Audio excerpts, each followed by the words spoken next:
श्री शिवाय नमस्तुभ्यम का स्मरण करते हैं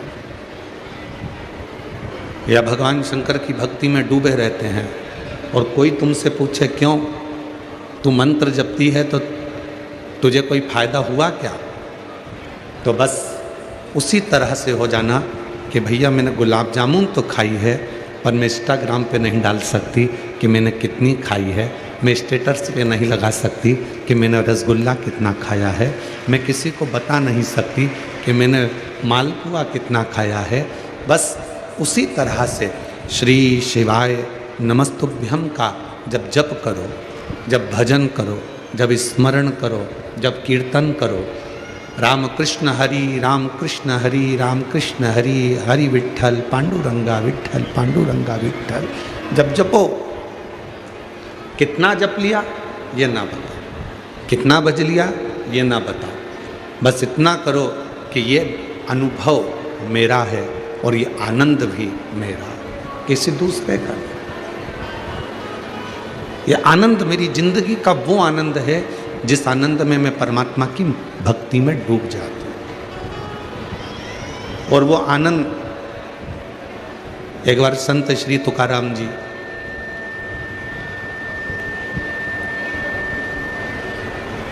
विठ्ठल विठ्ठल विठ्ठल विठ्ठल जपते जपते जा रहे थे।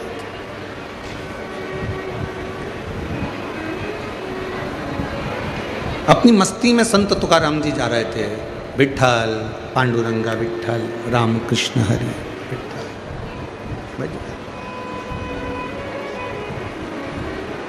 दो लड़के संत तुकाराम जी को रोज देखा करते थे, प्रतिदिन,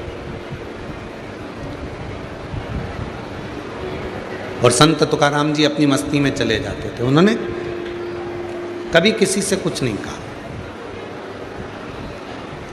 संत तुकाराम जी अपनी मस्ती में विठ्ठल पांडुरंगा पांडुरंगा विठ्ठल विठ्ठल विठ्ठल जपते।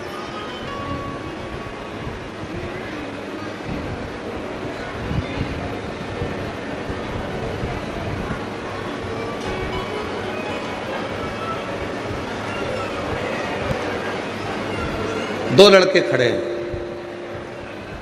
तुकाराम जी को रोज देखते हैं, तुकाराम जी कुछ नहीं कहते, अपनी मस्ती में चले जाते।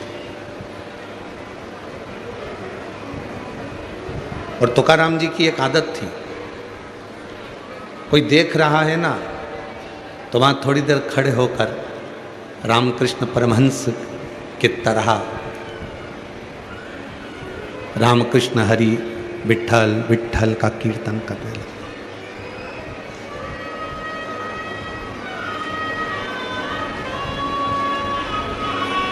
तीन दिन निकला, 4 दिन निकला, 5 दिन निकला, संत तुकाराम जी विठ्ठल विठ्ठल जपते। जो वो दो लड़के थे वो दोनों कुछ ना कुछ नशा करने के लिए वहाँ बैठते थे।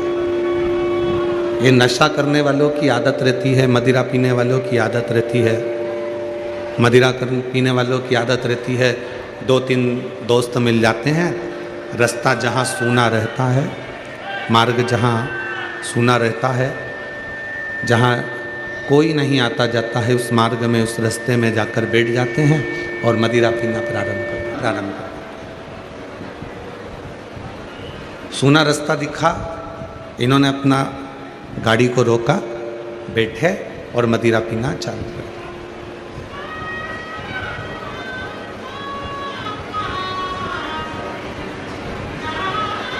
रामकृष्ण संत तुकाराम जी ये जानते थे कि ये दोनों जो हैं, ये दोनों जो हैं, ये दोनों मदिरा के नशे को धारण करने के लिए बैठते हैं और मुझे जब देखते हैं तो नशे में ही रहते हैं।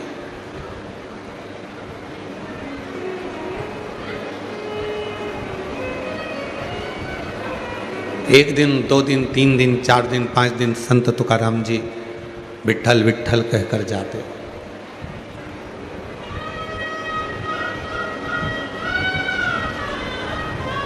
संत तुकाराम जी के स्वभाव का वर्णन करते हुए किसी संत ने कहा, 15 दिन तक संत तुकाराम जी उसी रास्ते से निकल कर जाते हैं और विठ्ठल विठ्ठल करते हुए जाते हैं।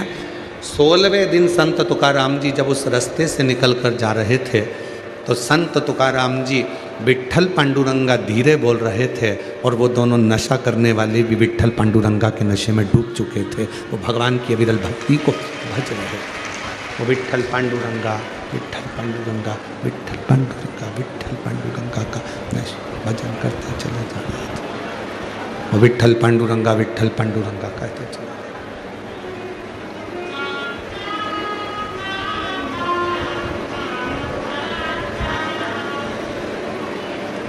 वो अपनी मस्ती में मस्त होकर और पांडुरंग पांडुरंग पांडुरंग विठला रंग रंग पांडुरंग रंग रंग विठला। ओ विठला मारा श्याम विठला। ओ विठला मेरे श्याम विठला। रंग रंग पांडुरंग रंग रंग विठला।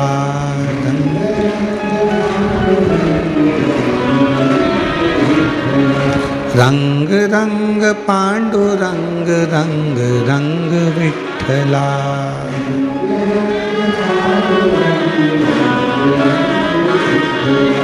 सभी पंडाल में से रंग रंग पांडुरंग रंग रंग विठला।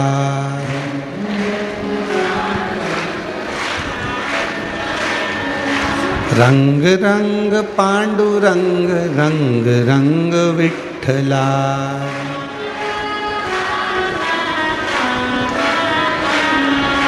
ओ विठला माझा श्याम विठला। ओ विठला माझा श्याम। ओ विठला माझा श्याम विठला। ओ विठला माझा श्याम। रंग रंग पांडुरंग रंग रंग विठला।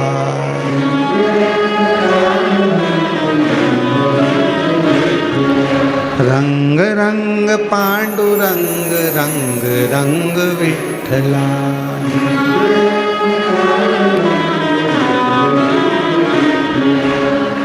भगवान पांडुरंगा का भजन संत तुकाराम जी अभी थोड़े से चुप हुए और वो जो दोनों नशा करने वाले थे, मदिरा के नशे में डूबने वाले थे, वो दोनों हरि विठ्ठल हरि विठ्ठल हरि विठ्ठल हरि विठ्ठल पांडुरंगा हरि विठ्ठल का उच्चारण कर, वो दोनों उच्चारण कर।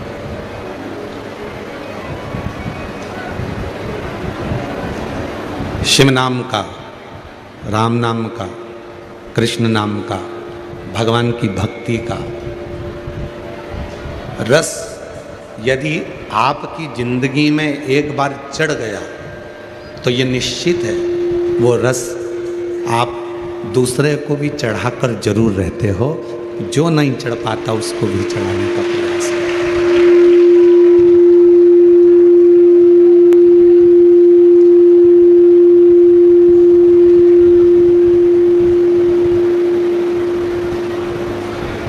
जो शिव के रस में डूबा हुआ है, जो राम के रस में डूबा हुआ है, जो कृष्ण के रस में डूबा हुआ है, जो भगवान के रस में डूबा हुआ है, भगवान की विरल भक्ति के रस में डूबा हुआ है, उस रस में डूबा हुआ व्यक्ति दूसरे को भी रस में डुबाने का प्रयास करता है। शिव का रंग, राम का रंग, मेरे कृष्ण का रंग, माँ जगतजननी दुर्गा भवानी का रंग, दत्त का रंग, स्वामी समर्थ का रंग, भगवान की विरल भक्ति का रंग एक ऐसा रंग होता है जिस रंग में व्यक्ति अकेला सराबोर नहीं होता, दूसरे को भी बोल लेता। वो दूसरे को भी उसमें बोलता है, वो अकेला उसमें नहीं होता। दूसरे को भी उसमें भिगोने का, दूसरे को भी उसमें समाने का, दूसरे को भी उसमें रमाने का प्रयास करता है। यहाँ होली का त्यौहार मनाते हो आप लोग? जम के तो बोलो, मनाते हो होली का त्यौहार? तो होली के त्यौहार में क्या होता है, कोई भी एक व्यक्ति, एक दोस्त या परिवार का कोई एक व्यक्ति अगर उसको रंग लग गया, कलर लग गया, तो निश्चित है वो दूसरे को रंग कर ही मानता। दूसरे को रंगे बिगर वो रहता ही नहीं। पत्नी को रंग लगा तो वो पति को जरूर लगाएगी, देवरानी को रंग लगा तो वो जेठानी को जरूर लगाएगी, एक भाई को रंग लगा तो वो दूसरे को जरूर लगाएगा, एक दोस्त को रंग लगा तो वो दूसरे दोस्त को जरूर लगाएगा।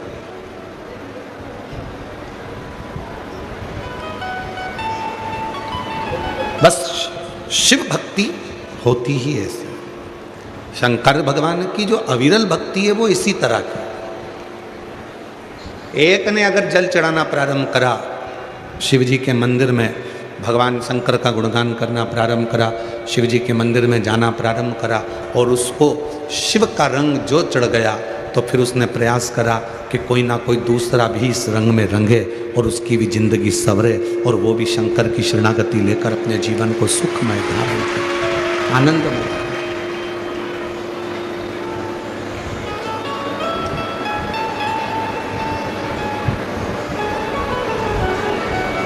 पंढरीनाथा रुक्मणी समेता,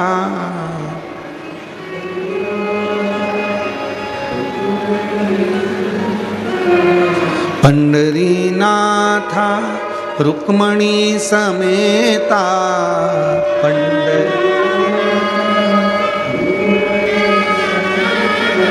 रंग रंग पांडुरंग, रंग रंग विठ्ठला, रंग रंग पांडुरंग, रंग रंग विठ्ठला।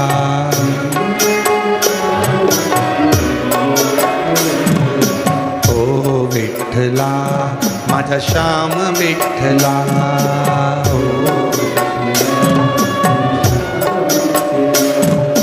ओ विठ्ठला माझा श्याम विठ्ठला।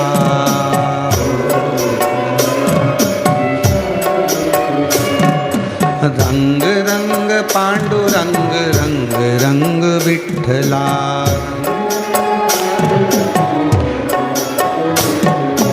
रंग रंग पांडुरंग, रंग रंग विठ्ठला। दोनों हाथों से ताली से बजाते हुए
श्याम विठ्ठला, ओ विठ्ठला माझा श्याम विठ्ठला।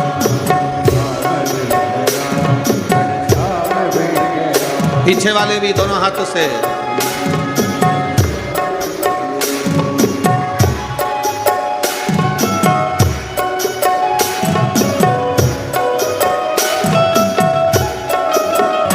विठ्ठल पांडुरंगा।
पांडुरंग रंग रंग विठ्ठला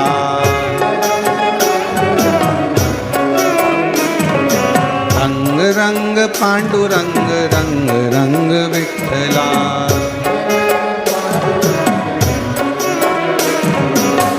पंढरपुर में आप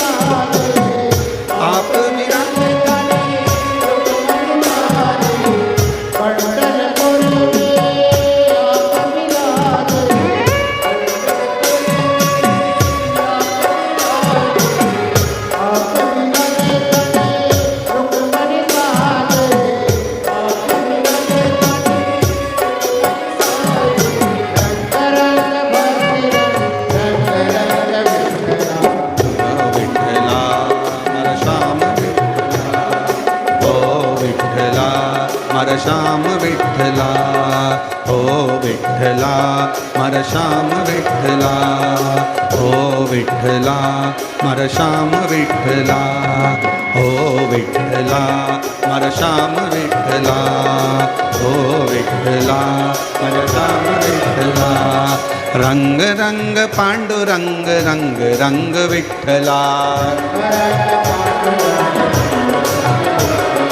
रंग रंग पांडुरंग रंग रंग विठ्ठला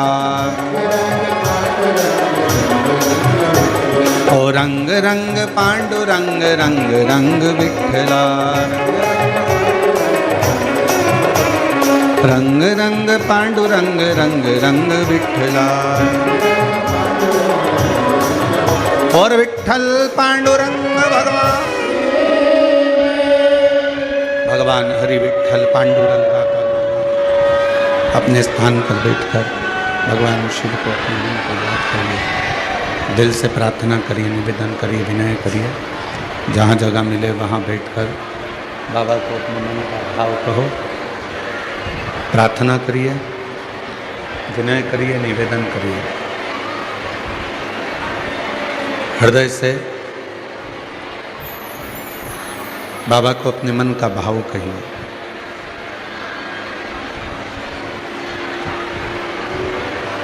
दिल से शिव जी को मन से बाबा को प्रणाम कर भाव व्यक्त करिए।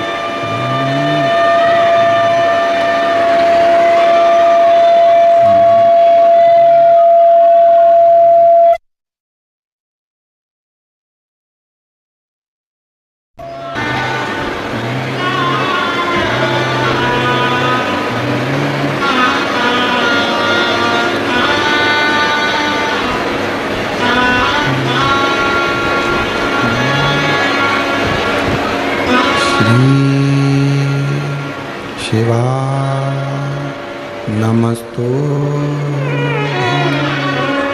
श्री शिवाय नमस्तु श्री शिवाय नमस्तु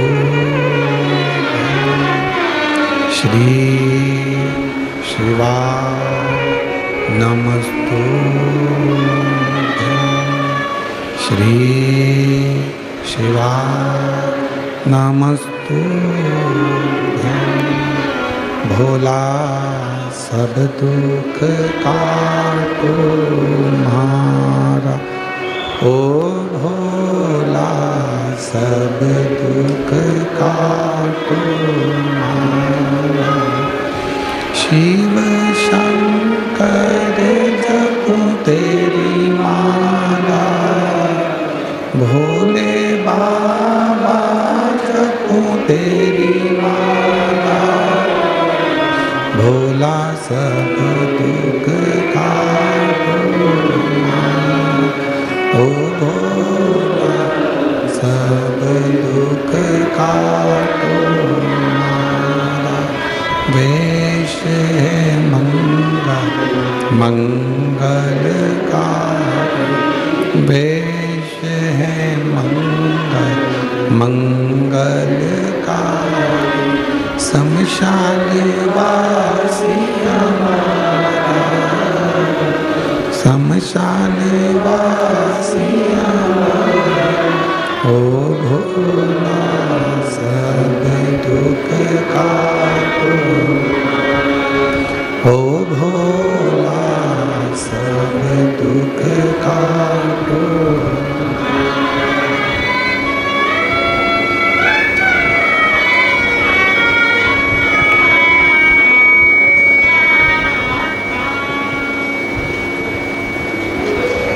भगवान देवाधिदेव महादेव, भगवान शिव ओगरदानी त्रिकालदर्शी कैलाश अविनाशी भगवान शंकर की पवित्र कथा कर रहे हैं। संत तुकाराम जी का चरित्र कह रहा है।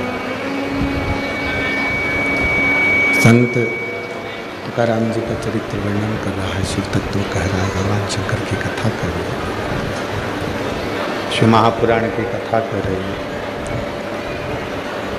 शिव तत्व कह रहा है। तो नशे करने वाले के मुख से भी भगवान हरि विठ्ठल पांडुरंगा का स्मरण करा देते हैं संत तुकाराम जी।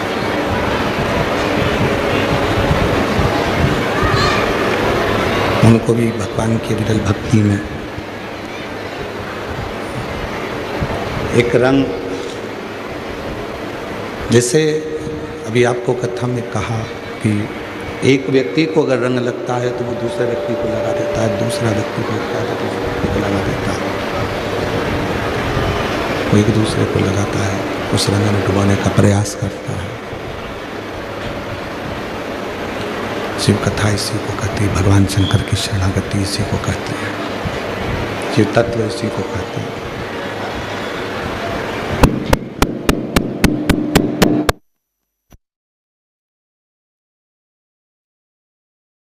इसी को कहती है कि शिव तत्व शंकर की शरणागति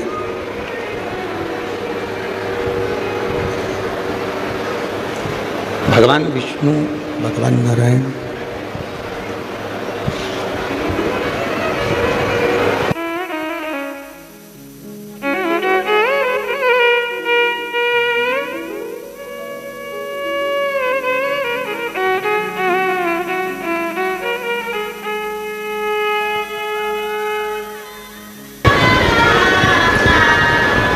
शिव कथा कहती है, भगवान शंकर की कथा वर्णन कर रही है, शिव तत्व कह रहा है,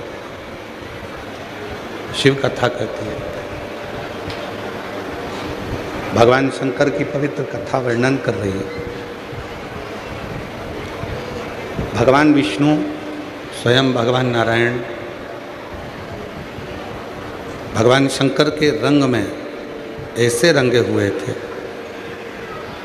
भगवान शिव की भक्ति में ऐसे रंगे हुए थे कि एक बार ब्रह्मा जी और भगवान विष्णु के बीच में एक प्रश्न खड़ा हो गया।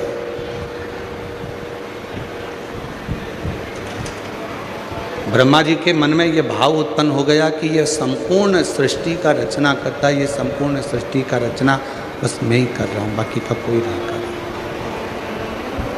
इस सृष्टि की रचना करने वाला केवल हूँ तो नहीं हूँ, बाकी का कोई दूसरा नहीं है। कोई दूसरा रचना नहीं कर रहा। पर भगवान विष्णु उनको समझा रहे, भगवान नारायण उनको समझाने का प्रयास कर रहे कि ये रचना केवल तुम्हारी नहीं है। जब तक शिव की कृपा ना हो, शंकर की करुणा ना हो, शिव की दया ना हो, तब तक ये रचना तुम्हारी हो ही नहीं सकती। दुनिया के लोगों को क्या लगता है कि घर चला रहा हूं तो मैं चला रहा हूं, दुकान चला रहा हूं तो मैं चला रहा हूं। उसी तरह ब्रह्मा जी के मन में भी संशय उत्पन्न हो गया था। ब्रह्मदेव के मन में भी संशय था, और ब्रह्मा जी के मन में संशय ये था कि इतनी बड़ी जो सृष्टि की रचना है ये केवल मैंने ही करी है, बाकी के कोई इस रचना को कर नहीं सकता। और कथा क्या कहती है? प्रभु आपकी कृपा से सब काम हो रहा, भोले आपकी कृपा से सब काम हो रहा है। करते हो भोले बाबा मेरा नाम हो रहा है, करते हो भोले बाबा मेरा नाम हो रहा है। प्रभु आपकी कृपा से सब काम हो रहा है। कथा कहती है कि संपूर्ण जगत में भगवान विष्णु का चरित्र कहता है कि भगवान नारायण कहते हैं कि संपूर्ण जगत का पालन करता, संपूर्ण जगत का संहार करता और संपूर्ण जगत को साधने वाला यदि कोई एक है तो वो केवल शिव है। और ब्रह्मा जी उसको स्वीकार नहीं कर रहे, ब्रह्मदेव उसको स्वीकार करने को तैयार, ब्रह्मा उसको स्वीकार नहीं कर रहे। ब्रह्मा जी कहते हैं कि मैंने ही सृष्टि का निर्माण किया, मैंने सृष्टि की रचना करी, मैं ही सृष्टि का पालन करता हूँ, मैं ही सृष्टि का संहार करता हूँ, इसके सिवा कोई सृष्टि का संहार करता नहीं हो सकता, इसके सिवा कोई सृष्टि की रचना करता नहीं हो सकता। ब्रह्मा जी के मन में ये भेद होगा। ब्रह्मा जी को लगता है कि केवल मैं ही सृष्टि की रचना कर सकता हूँ, मैं ही संहार कर सकता हूँ। पर भगवान विष्णु जो शंकर भगवान के रंग में रंगे हुए थे, जैसे पूरा यवतमाल जो क्षेत्र है, आरणी जो क्षेत्र है, यह संपूर्ण जिला, कल भी आपको कहा था कि शिव के रंग में रंगने वाला जिला है पूरा यवतमाल जिला, पूरा जिला। यहाँ का एक एक शिवालय, यहाँ का एक एक शंकर जी का मंदिर, एक एक शिव तत्व। और सबसे बड़ी खुशी की बात तो ये भी है कि यहाँ के जितने शिवालय हैं उसमें से आधे से ज़्यादा शिवालय स्वयंभू प्रकट शंकर जी है, स्वयं।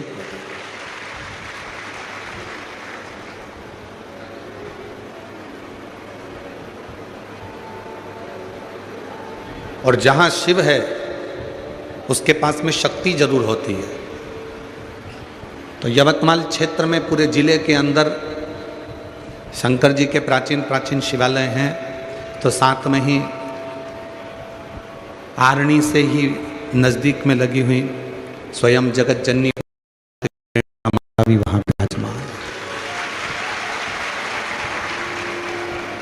स्वयं आदि शक्ति भी वहाँ विराजमान है, स्वयं जगत जननी जगदम्बा भी वहाँ विराजमान, माध्य शक्ति भी वहाँ विराजमान। तो ये जो रंग है, ये जो स्वरूप है, ये कोई साधारण स्वरूप नहीं है।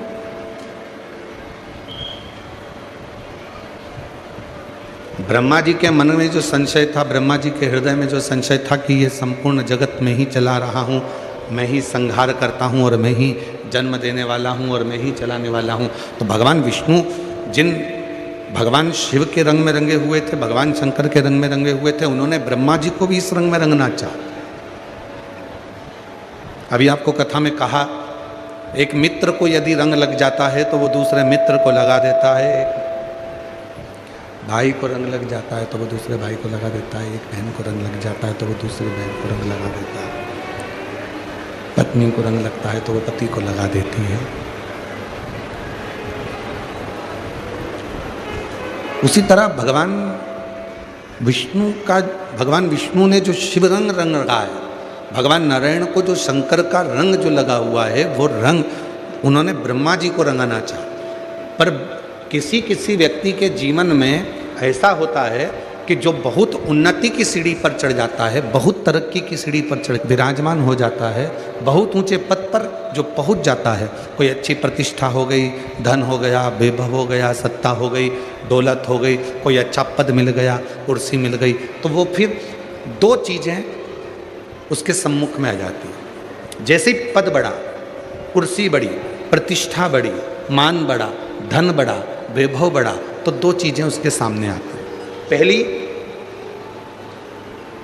उसके घर में जब भी कोई शुभ कार्य होगा, उसके घर में जब कोई शादी ब्याह फंक्शन कोई अच्छा कार्य होगा, तो पहला कार्य क्या होगा कि उसके घर में घर के लोग कम दिखेंगे और बाहर के लोग ज़्यादा दिखेंगे। धन बढ़ा, वैभव बढ़ा, सत्ता बढ़ी, कुर्सी बढ़ी, पद बढ़ा, प्रतिष्ठा बढ़ी, और जैसे ही ये सब कुछ बढ़ता है तो घर के लोग उसके शुभ कार्य में कम मिलते हैं और बाहर के लोग ज़्यादा मिलते हैं, बाहर के लोग ज़्यादा। दूसरा, जब तक उसके पास में धन नहीं रहता, जब तक उसके पास में वैभव नहीं रहता, जब तक उसके पास में कुर्सी नहीं रहती, जब तक उसके पास में प्रतिष्ठा नहीं रहती, जब तक उसके पास में वैभव नहीं रहता, तब तक वो माता पिता की बात को, गुरु की बात को, ईश्वर के वचन को स्वीकार करता है। और जैसे ही उसके पास में पद आ जाता है, प्रतिष्ठा आ जाती है, इज्जत बढ़ जाती है, बहुत सारा वैभव बढ़ जाता है, तो फिर वो उसको जो ईश्वर की बातें हैं, उसको जो धर्म की बातें हैं, उसको जो सनातन की बातें हैं, जो सत्कर्म की बातें हैं, वो सब ढोंग लगने लगती है, प्रपंच लगने लगता है। दो चीज़ें उसके जीवन में। पत्नी ने अगर व्रत रख लिया, तू क्यों रखती है, भूखी क्यों रहती है, फालतू की बातें हैं क्यों करते हो। वैभव बढ़ा, धन बढ़ा, कुर्सी बढ़ी, पद बढ़ा, प्रतिष्ठा बढ़ी, सम्मान बढ़ा, तो फिर ईश्वर उसको ठीक नहीं लगता, ये सब आडंबर लगने लगता है सब। और शिव महापुराण की कथा क्या कहती है, भगवान शंकर का चरित्र क्या कहता है, सारे देव देव हैं और उसमें एक देव मेरा देव अधिदेव महादेव है, मेरा शिव। जितने व्रत माता लक्ष्मी ने नहीं करे, जितने व्रत माता सरस्वती ने नहीं करे, जितने व्रत किसी इंद्राणी ने नहीं करे, जितने व्रत किसी देवता ने नहीं करे, उतने व्रत मेरी माँ जगज्जननी जगदम्बा, उतने व्रत मेरी माँ आद्य शक्ति पार्वती माँ धारण करती है। जितने कोई ना कर पाया उतने व्रत मेरी माँ जगज्जननी जगदम्बा। क्यों? माँ जगज्जननी ये दिखाना चाहती है, माँ जगज्जननी ये बताना चाहती है, माँ जगज्जननी ये दिखाना चाहती है कि पद बढ़े, प्रतिष्ठा बढ़े, नाम बढ़े, शोहरत बढ़े, इज्जत बढ़े, धन बढ़े, तो उसके साथ में तुम्हारी श्रद्धा और तुम्हारा विश्वास भी बढ़ना चाहिए। तुम्हारी श्रद्धा भी बढ़े और विश्वास भी।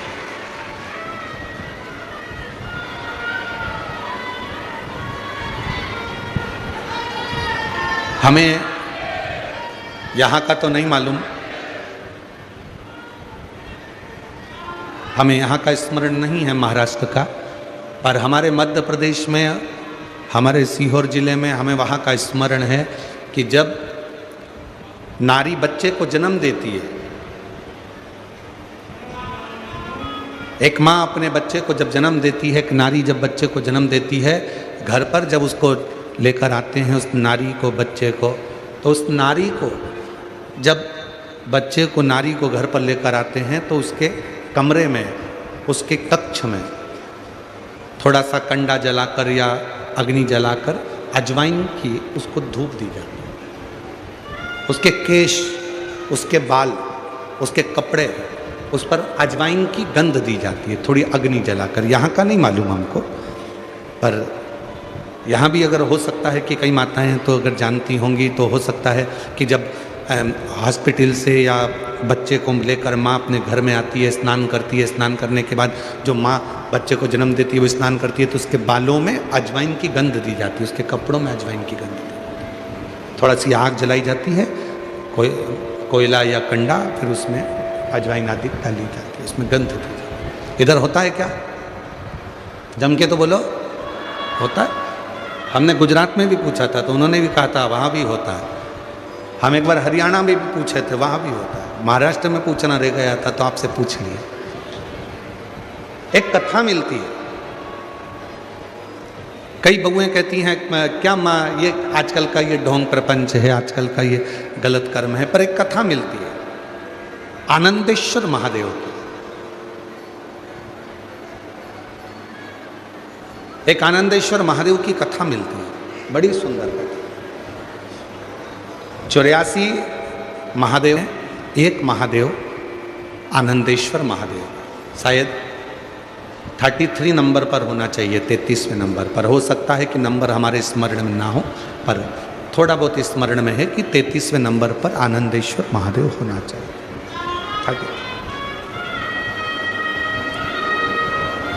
एक कथा मिलती है और उस कथा में ये दो चीजें आती हैं, दो चीजें सामने आती हैं। एक आती है, स्त्री जब बच्चे को जन्म देती है और जन्म देने के बाद उसके कक्ष में प्रथम बार अग्नि का प्रवेश कराया जाता है, उसमें अजवाइन दी जाती है, उसका महत्व। और दूसरा, जब चैत्र आता है और चैत्र की जो पूर्णिमा होती है, उस चैत्र की पूर्णिमा में भगवान शंकर को चावल का दाना चढ़ाकर पुत्र की कामना करी जाती है, संतान की कामना करी जाती है। दो चीजें इस कथा में मिलती है, आप थोड़ा ध्यान लगाकर इसको श्रवण करें। आनंदेश्वर महादेव 84 महादेव में एक महादेव है। अब उसका नंबर हमको तो स्मरण में है कि 33 नंबर पर होना चाहिए, पर यदि हमारे विवेक में वो नहीं नंबर आए तो उसमें आगे पीछे हो सकता है। पर आनंदेश्वर महादेव का चरित्र बड़ा सुंदर।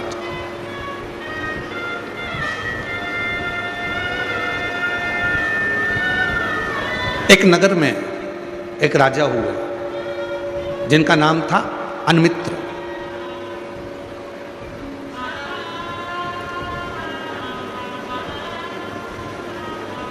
अनमित्र राजा की धर्मपत्नी का नाम था वरवरणी।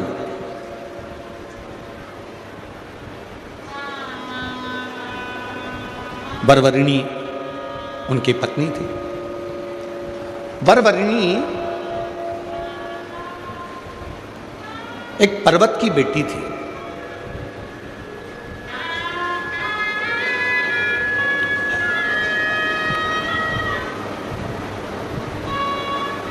बड़ी सुंदर थी, विद्वान भी बहुत थी।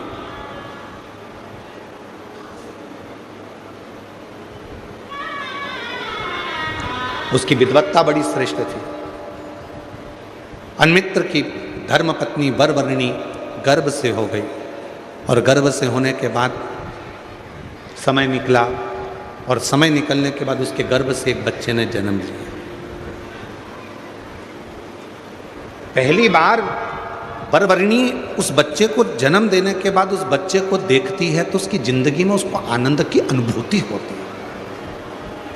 और कौन मां है जो बच्चे को देखकर आनंद ना पावे? जब गोदी में बच्चा आता है, गोदी में लाल आता है, तो माता के चेहरे पर प्रसन्नता बढ़ जाती है। कष्ट कितना भी झेला उसने, कष्ट कितना भी झेल हो, पर बच्चे को देखकर उसके जीवन में खुशी आ जाती है, उसके जीवन में एक आनंद आ जाता है। कितना भी कष्ट क्यों ना झेले, कितना भी कष्ट से क्यों ना बीते, कितने भी कष्ट से वो निकले, और उसने अपने बच्चे को देखा और उसके जीवन में खुशियाँ आ गई, उसके जीवन में आनंद आ गया।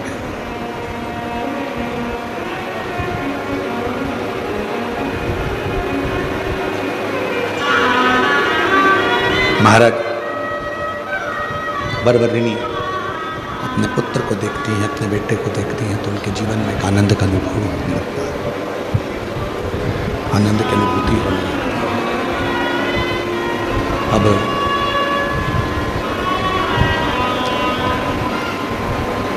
वरवरणी उस पुत्र को लेकर अपने कक्ष में गई,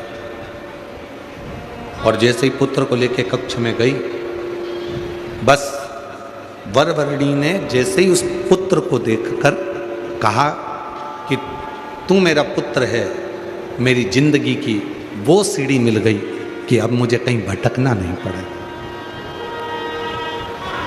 कहीं भटकना नहीं पड़ेगा। जो बालक गोदी में था उसने बोलना चालू कर दिया।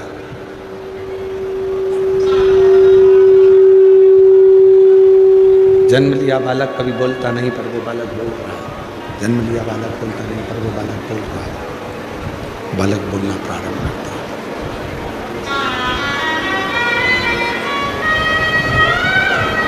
वरवर्णी ने तो सोचा था कि कभी कोई बालक बोलता ही नहीं है।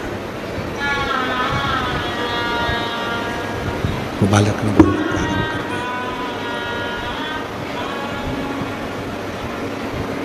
शंभो शंभो शंभो शंभो शंभो शंभो शंभो शंभो शंभो शंभो शंभो शंभो। वरवर्णी को तो लगा कि बालक बोलने लगा, बोल रहा है।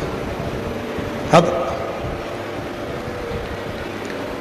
जब बालक बोलने लगा, उसके मुख से आवाज निकलने लगी, शब्द निकलने लगा।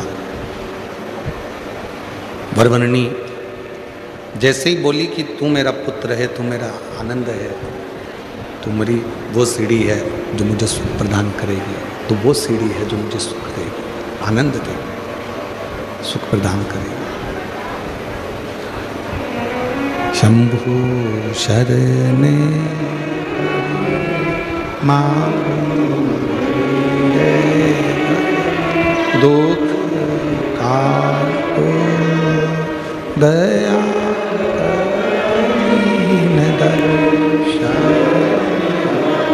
ओ शंभु शरणे मांगू घड़ी रे दुख काटो।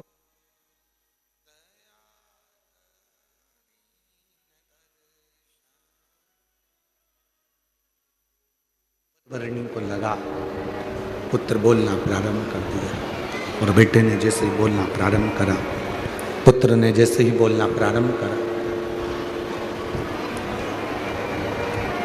बेटा जैसे ही बोलना प्रारंभ करा, वरवर्णी की बुद्धि स्थिर ही नहीं रही। आज तक मैंने नहीं देखा कि कोई बच्चा जन्म के समय पर बोल रहा। आज तक मैंने ये नहीं देखा कि कोई बच्चा जन्म के समय पर बोल रहा। जन्म लेते से ही बच्चे की वाणी आ गई, जन्म लेते से ही बच्चा बोलना प्रारंभ कर दिया।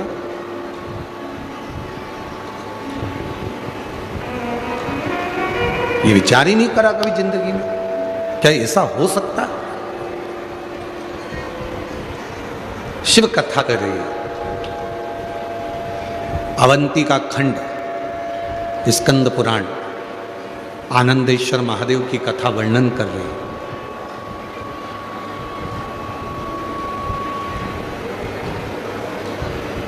जैसे ही वरवर्णी बेटे की आवाज सुनती है, शब्द सुनती है, तो कहती है,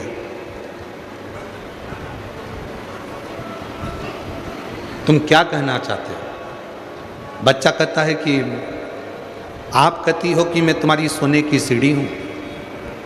सामने एक बिल्ली बैठी है, वो इंतजार कर रही है कि माँ यहाँ से निकल कर जाए और मैं इस मांस के छोटे से टुकड़े को, इस बच्चे को लेकर भाग जाऊं, खा जाऊं।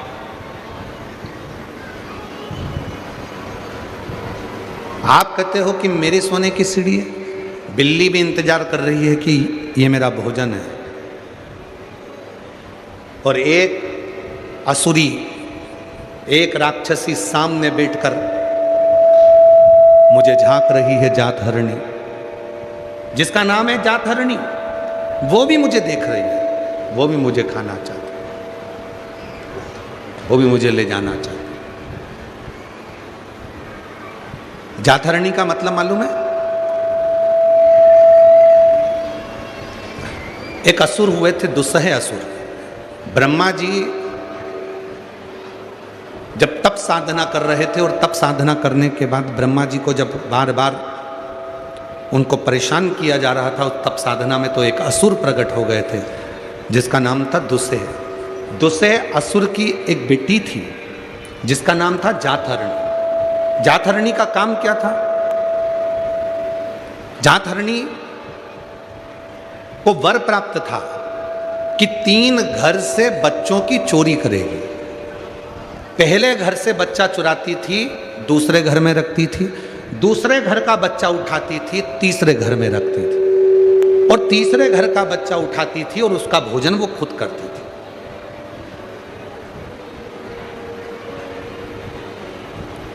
प्रथम घर के बच्चे को ले जाकर दूसरे बच्चे के घर में रख देना, दूसरे के घर का बच्चा उठाकर तीसरे के घर में रख देना, और तीसरे का बच्चा उठाकर स्वयं उसको खा लेना। ये जातहरणी का भोजन था।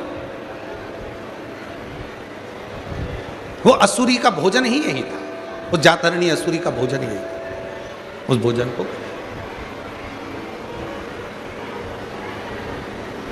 बड़ा आश्चर्य और बच्चे के मुख से सुनना। बच्चे ने कहा कि एक तरफ तो बिल्ली बैठी है, वो भी मुझे खाना चाहती है, और दूसरी तरफ जातहरणी है जो मुझे उठा कर ले जाना चाहती है, और एक तरफ तुम कहती हो कि तू मेरी सोने की सीढ़ी। माँ, बच्चे से उतना ही प्रेम करना चाहिए जितने बच्चा बिगड़े ना। बच्चे से उतना स्नेह करो।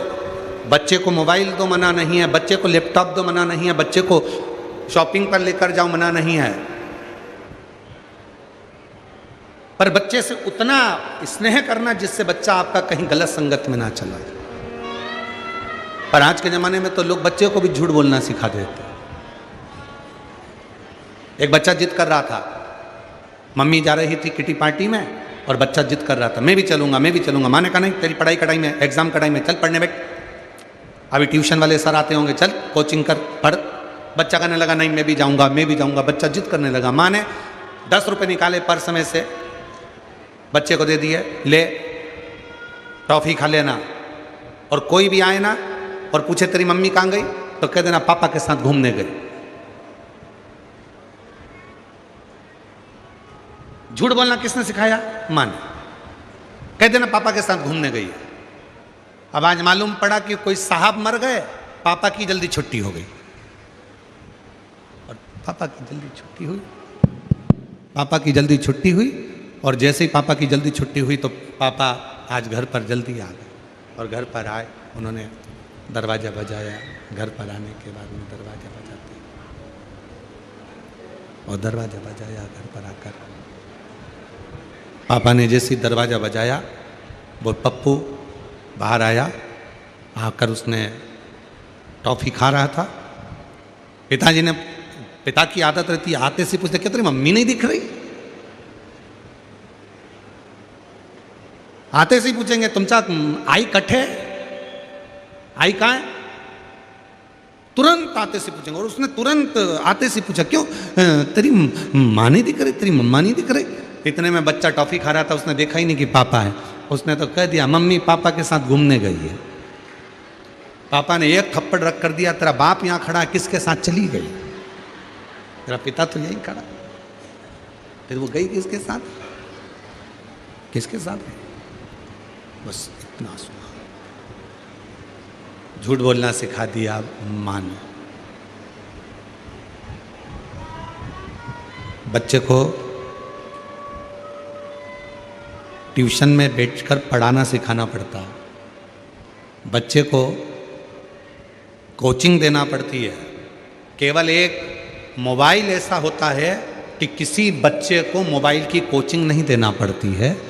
बच्चा पैदा होने से पहले मोबाइल चलाना सीख जाता है, गर्भ में रहता है, और डॉक्टर कह देते हैं बेड रेस्ट, तो माँ दिन भर मोबाइल लेकर बैठी रहती है और बच्चा अंदर देखता रहता है, ऐसे खोलना है, ऐसे चलना है, व्हाट्सअप ऐसे चलाना है, इंस्टाग्राम ऐसे चलाना है, फेसबुक ऐसे चलाना है, ऐसे यूट्यूब चलाना है, ऐसे ये करना है। बच्चा अंदर बैठे बैठे बैठे बैठे सब सीख जाता है। फिर माँ उस बच्चे को सिखाती कुछ नहीं है, उसको अन्य पढ़ने की कोचिंग देगी, अन्य चीज़ की कोचिंग देगी, पर माँ मोबाइल की कोचिंग अपने बच्चे को नहीं देती है। बच्चा खुद गर्भ में रहकर मोबाइल चलाना सीख जाता है। अभिमन्यु जैसे, अभिमन्यु जैसे चक्रव्यूह में जाना सीख गया। पर आधे में माता सो गई तो नींद में बोलना ही निकलना नहीं सीखा।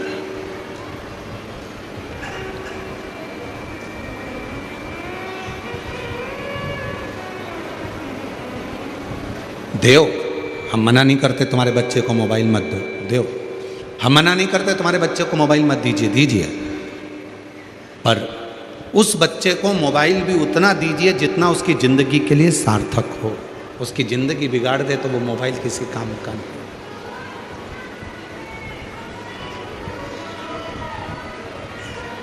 देव मना नहीं है, पर उसकी ज़िंदगी ना बिगड़े, उसका जीवन सार्थक हो जाए, उसके जीवन में कभी उसको कष्ट ना हो, उतना दीजिए। शिव कथा करिए, भगवान शंकर का चरित्र करिए। मैंने तेरे ही भरोसे बाबा, तेरे ही भरोसे हवा बीच उड़ती जावांगी बाबा, डोर तो चढ़ी नाम कटी जावांगी। भोले मैं तेरी कथा, शंभू मैं तेरी कथा, हवा बिच उड़ती जावांगी बाबा, डोर हत्तो छड़ी नाम कटी। शिव कथा कर रही है, भगवान शंकर का चरित्र कह रहा। उस जातहरणी ने, वो बच्चा कह रहा है, एक तरफ बिल्ली बैठी है, एक तरफ जातरणी बैठी है, एक तरफ तुम बैठी हो, तुम कह रही हो कि ये मेरा पुत्र है, तुम कहती हो कि ये मेरे सोने की सीढ़ी है, ये स्वर्ण सीढ़ी। वो जातरणी मुझे देख रहे, माँ तुम मुझसे प्रीत मत रखो। वो बच्चा कह रहा है अपनी माँ वरवरणी से, तुम मुझसे प्रीत मत रखो, मैं तो कुछ दिन का हूँ, थोड़े से दिन मेरे हैं जीवन के, मुझे थोड़ा सा दिन मिला है जीवन में, मेरी थोड़ी सी जिंदगी है, जितना जी लूँगा जी लूँगा।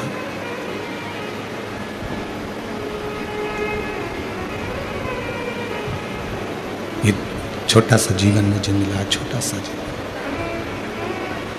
तो मुझसे प्रीत ना रखो, मुझसे प्रीत मत रखो।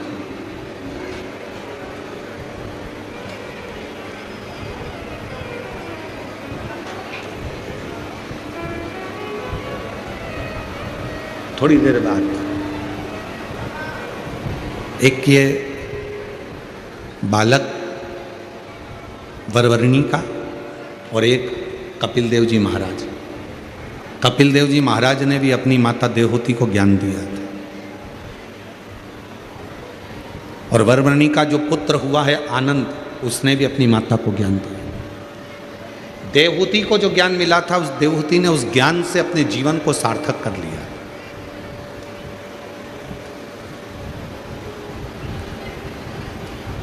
देवहूति ने उस ज्ञान से अपने जीवन को सार्थक कर लिया था कि मेरे बेटे ने मुझको ज्ञान दिया। श्रीमद् भागवत कथा में माता देवहूति का चरित्र आता है कि माता देवहूति को अपना पुत्र स्वयं कपिल देव जी महाराज उनको ज्ञान दे रहे थे, स्वयं पुत्र ज्ञान दे रहा है। और शिव पुराण यह कहती है कि ज्ञान कहीं से भी प्राप्त हो, कैसे भी प्राप्त हो, कभी भी प्राप्त हो, उसको ग्रहण कर लेना चाहिए। पर ज्ञान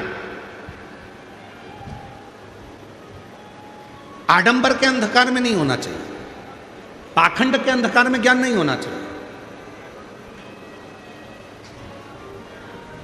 आज दुनिया चमक देखकर जगह जगह चली जाती है और उसको मालूम नहीं है कि इस चमक से एक ना एक दिन उसके नेत्र खराब हो सकते हैं। क्यों किसी आडंबर में फंसते हो, क्यों किसी पाखंड में जाते हो? जब राम कथा में माता कौशल्या जी ने राम जी के लिए भाग्य पूछा था, तब शंकर भगवान ने मना कर दिया था कि मैं किसी का भाग्य नहीं बताता, मैं भाग्य बताता नहीं हूं। शंकर जी ने कहा था मैं भाग्य बना देता हूं पर बताता नहीं हूं। जब माता यशोदा जी ने भगवान शंकर से पूछा था कि मेरे पुत्र कृष्ण का भाग्य बता दो, तब भगवान शंकर ने कहा था मैं किसी का भाग्य बताता नहीं हूं, मैं भाग्य बना देता हूं। शिव भगवान शंकर की शिव पुराण, भगवान शंकर पर चढ़ाया गया एक लोटा जल, भगवान शंकर का भजन, भगवान शंकर का स्मरण, भगवान शंकर की कथा, भगवान शंकर का मंत्र जाप, श्री शिवाय नमस्तुभ्यम, ओम नमः शिवाय, नमः शिवाय, ये तुमको भाग्य बताएगा नहीं, पर भाग्य तुम्हारा बना देगा। ये भाग्य बनाएगा।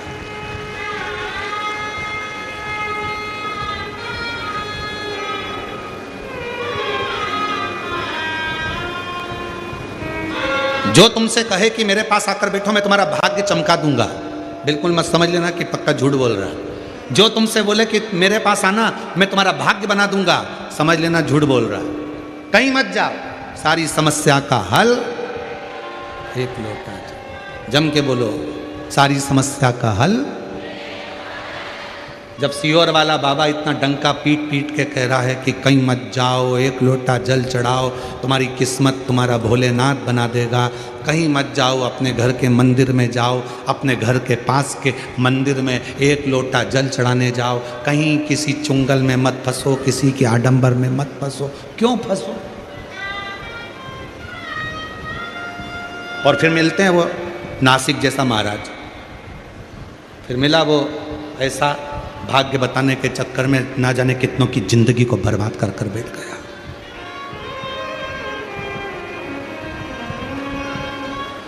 क्यों जाना? क्यों आडंबर में फंसना? क्यों पाखंड में फंसना? एक लोटा जल सारी समस्या का हल। जब दुनिया का हल, राम जी महाराज सेतु पर चढ़ाई, सेतु बांधना चाहते हैं, लंका पर चढ़ाई करना चाहते हैं, तो मेरे राम जी ने एक लोटा जल चढ़ाया, शिव जी को राजी करा, लंका का राज्य पाया। मेरे भगवान कृष्ण के घर में जब 16,108 रानियां थी, संतान का सुख नहीं हुआ, तो गर्गाचार्य बाबा से पूछा कि मैं क्या करूं जिससे मुझे संतान हो। गर्गाचार्य बाबा ने कहा शिव जी की साधना करो, एक लोटा जल चढ़ाओ। एक एक रानी के साथ में 11-11 दिन तक बैठकर भगवान कृष्ण ने 16,108 रानियों के साथ बैठकर शिव जी की साधना करी, और उनके घर में 1,77,186 बच्चे हुए। शिव की कृपा से, शंकर की करुणा से, शिव की उदार, शंकर की साधना से।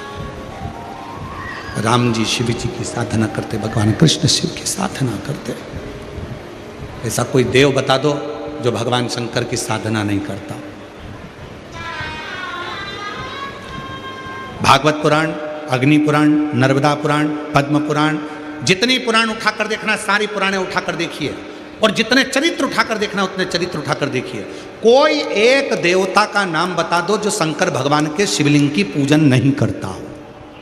कोई एक देवता का नाम बताना जो शंकर भगवान के शिवलिंग की पूजन नहीं करता। सूर्यदेव शिव की पूजन करते, चंद्रदेव शिव की पूजन करते, राहु शिव की पूजन करते, शनि शिव की पूजन करते, केतु शिव की पूजन करते, मंगल शिव की पूजन करते, बुध शिव की पूजन करते, पृथ्वी शिव की पूजन करती है, आकाश पृथ्वी की शिव की पूजन करता है, जल शिव की पूजन करता है। 20 लाख योनि, 84 लाख योनि में से 20 लाख योनि वृक्ष की है, पत्तियों की है, पौधों की है, इन पौधों की, इन वृक्षों की है 20 लाख योनि। ए भाई, खींच खींच के बोलना पड़ रहा है, कब तक खींच के बोलेंगे, गला दुख रहा है। 20 लाख योनि वृक्ष की है, 20 लाख योनि इन पौधों की है, और वो 20 लाख योनि पौधों की, वो पौधे भी शिव की साधना करते हैं, शिवलिंग की उपासना करते हैं,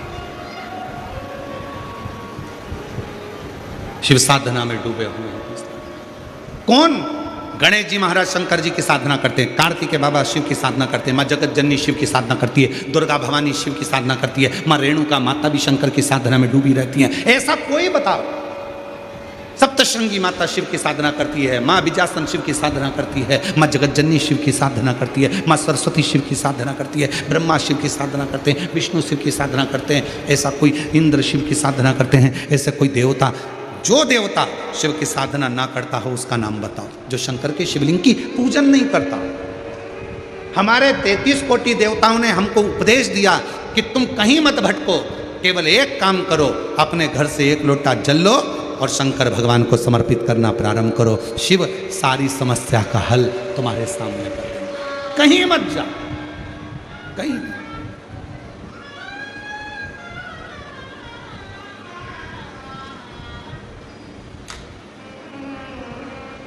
तुझ में राम मुझ में राम सब में राम समाया है, जित देखो उत राम की ही माया है। सब में राम समाया है, कोई अलग नहीं, सब में। जहाँ देखो वही राम है। सीहोर कौन कौन गया है? हाथ उठाओ जरा। कुबेरेश्वर धाम गए हो आप लोग? वहाँ क्या कहा जाता है? कंकर शंकर। क्या कहते हैं? कंकर शंकर।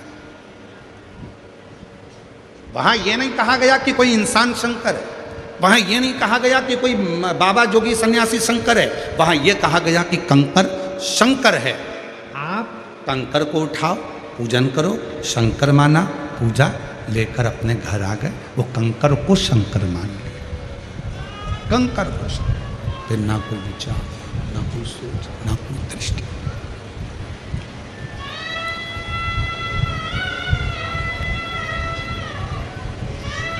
एक प्रसंग याद आता है।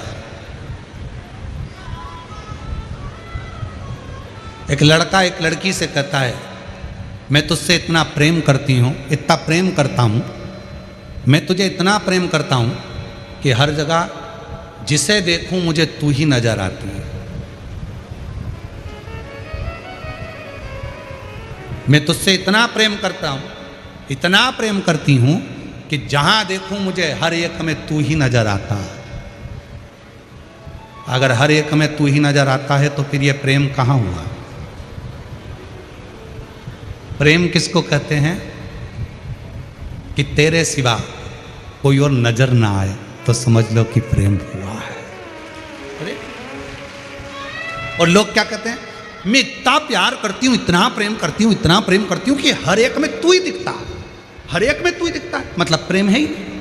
प्रेम होता तो तेरे सिवा और कोई ना दिखता तो समझो कि प्रेम हुआ है, तो समझो कि प्यार हुआ।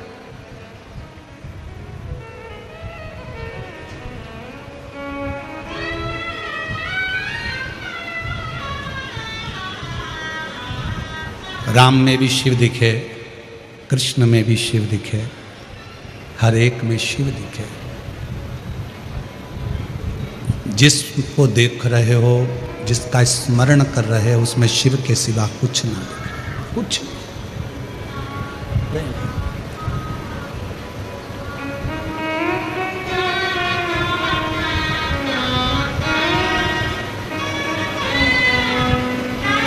कोई दूसरा दिखे नहीं।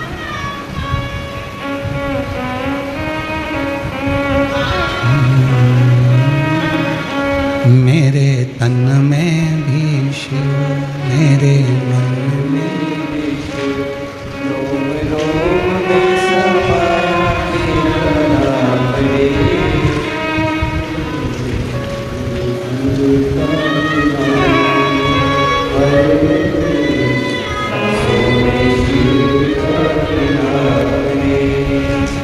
मेरे तन में भी शिव, मेरे मन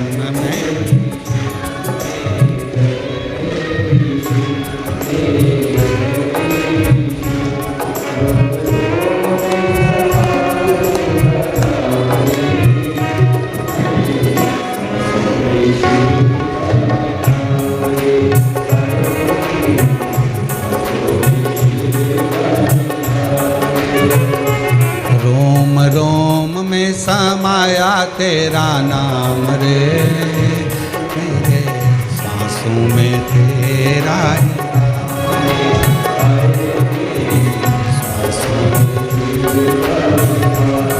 दोनों हाथों से ताली से बजाते थोड़े भाव से। शिव जैसे चंदा में शिव, जैसे सूरज में शिव, अंबर तारों में समाया शिव का नाम रे, मेरी सांसों में शिव का नाम रे, आए मेरी सांसों में शिव का नाम रे।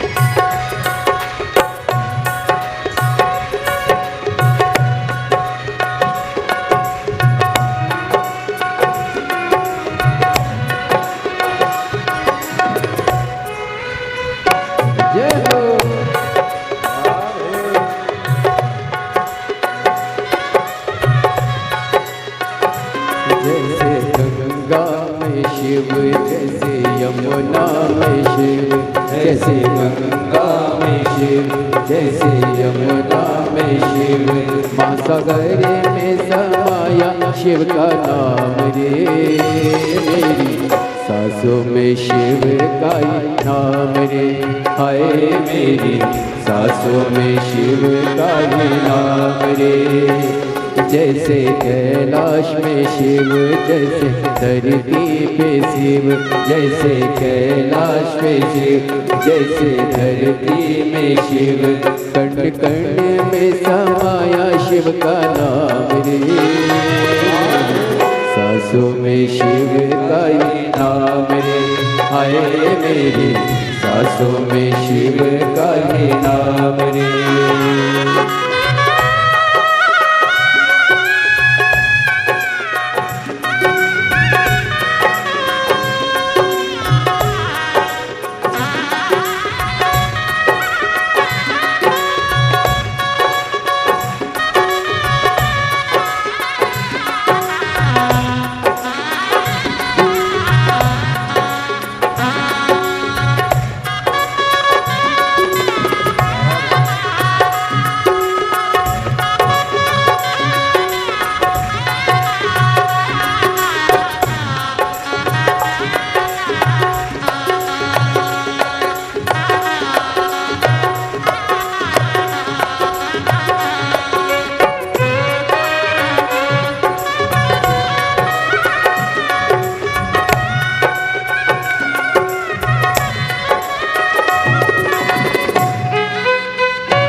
जैसे गौरा में शिव, जैसे नंदी में शिव, जैसे गौरा में शिव, जैसे नंदी में शिव, गण गण में समाया शिव का नाम रे।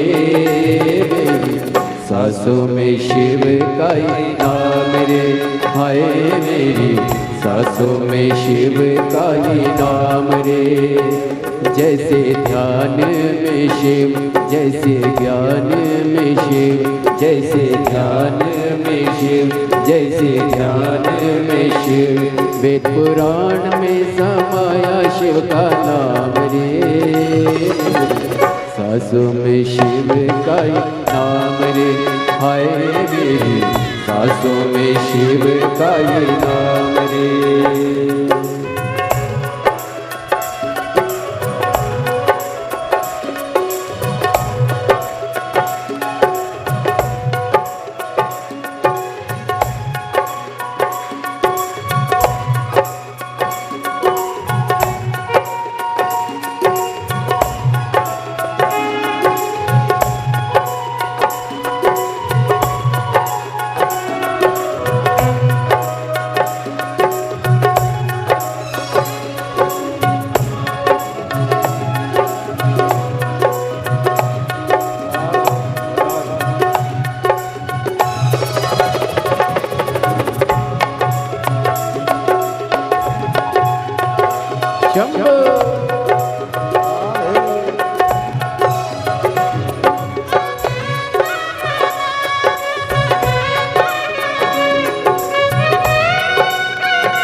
जैसे ग्रहों में शिव, जैसे देवों में शिव, जैसे ग्रहों में शिव, जैसे देवों में शिव, सारी सृष्टि में समाया शिव का नाम रे। मेरी सांसों में शिव का ही नाम रे, हाय मेरी सांसों में शिव का ही नाम रे।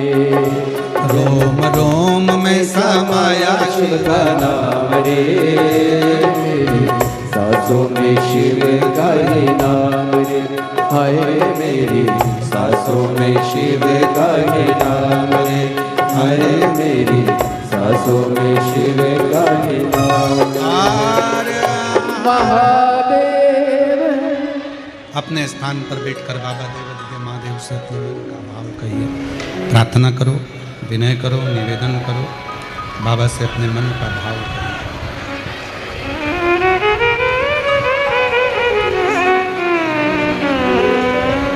ये कथा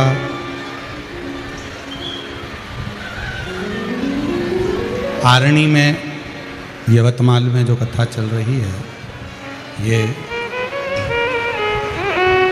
5 अप्रैल तक रहेगी।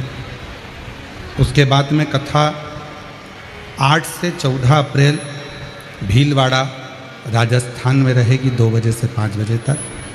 फिर 17 अप्रैल से 23 अप्रैल तक दिल्ली में रहेगी।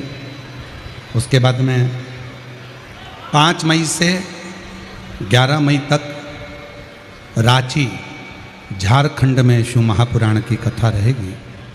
5 मई से 11 मई तक 1 बजे से 4 बजे तक रांची झारखंड।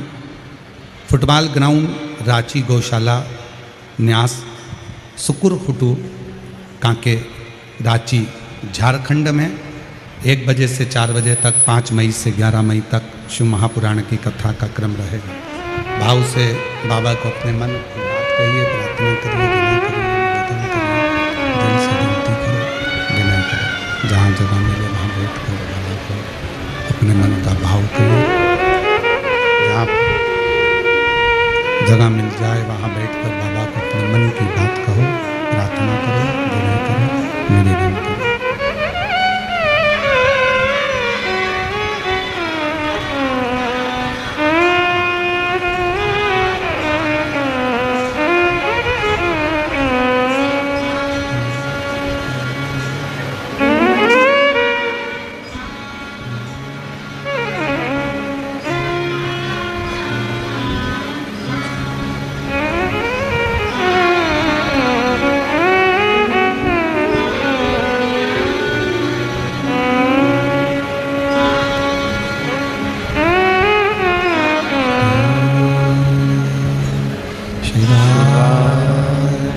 नमस्ते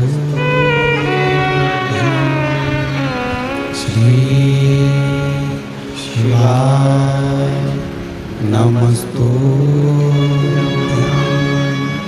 श्री शिवाय, नमस्तो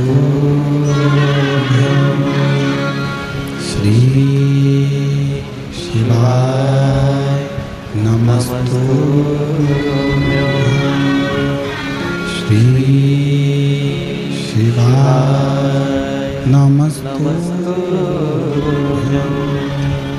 भोला सब दुख काटो हमारा, ओ भोला सब दुख काटो हमारा। शिव शंकर जपो तेरी माला, भोले बाबा जपो तेरी माला।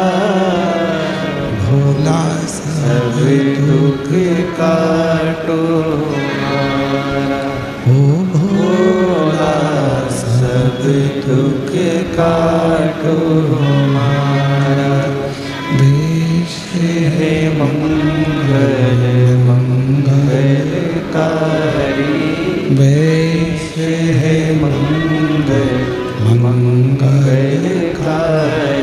शमशान वासी हमारा, शमशान वासी हमारा। ओ भोला सब दुख काटो हमारा, ओ भोला सब दुख काटो हमारा।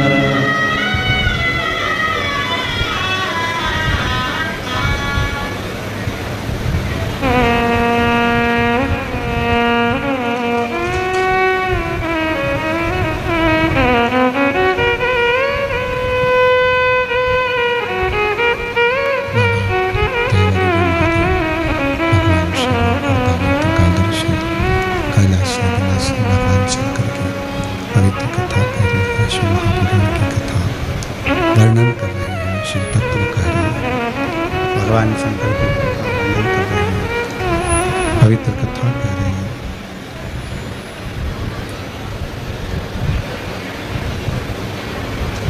जातरणी एक ऐसी असुरी,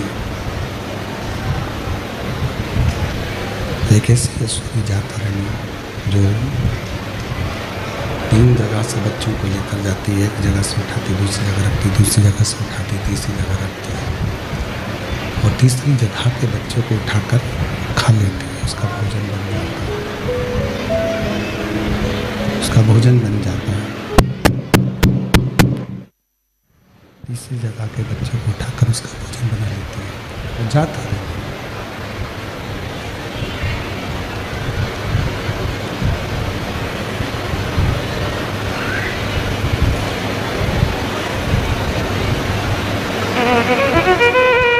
तत्व कह रहे हैं, भगवान शंकर की कथा कर रही है, कथा वर्णन कर रही है, शिव कथा कर रही है। वो जाता है। एक माँ देवहूति, दूसरी नंबर है वरवरनी। ये 2 है। एक देवहूति को भी कपिल देव जी महाराज ने ज्ञान उपदेश दिया।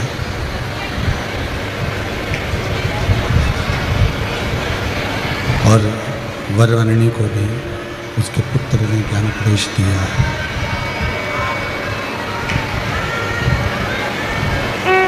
दो, एक देवहूति, एक वरवर्णी, दोनों को उपदेश दिया।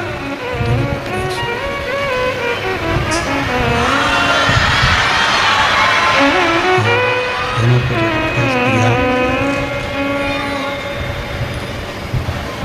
देवहूति ने उपदेश को, देवहूति माता कपिल देव जी महाराज के उपदेश को शंभु शरण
एक देवहूति जिन्होंने कपिल देव जी महाराज के मुख से ज्ञान उपदेश लिया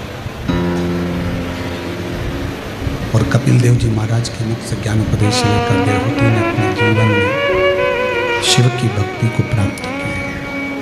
और दूसरे नंबर पर है वरवर्णी।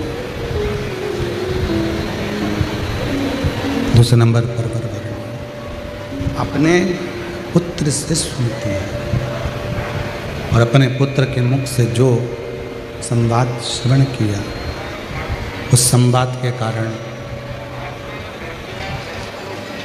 वरवर्णी को क्रोध आ गया और वरवर्णी को क्रोध आया। ऐसा क्रोध वरवर्णी के जीवन में आया कि वरवर्णी ने अपने ही पुत्र को प्रसूति कक्ष में छोड़ दिया।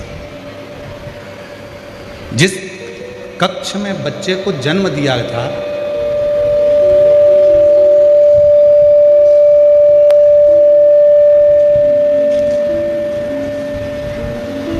जिस कक्ष में बच्चे को जन्म दिया था उसी कक्ष में अपने पुत्र को छोड़ दिया। क्यों? क्योंकि वो बच्चा उपदेश दे रहा था। अब दो उपदेश का क्रम शिव महापुराण कथा कह रही है। एक है माता देवहूति के लिए कपिल देव जी महाराज का उपदेश, और दूसरा है वरवरिणी के लिए आनंद का उपदेश, वरवरिणी के पुत्र आनंद का उपदेश। दो उपदेश।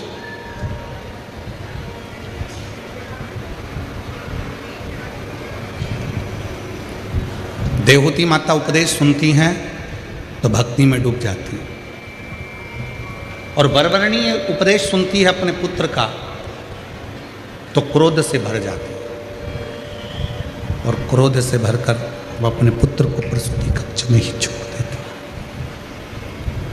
प्रसूति कक्ष में छोड़ देती है, उसको छोड़ कर वापस चली जाती है। बस अपनी कक्ष की वापस चली जाती है।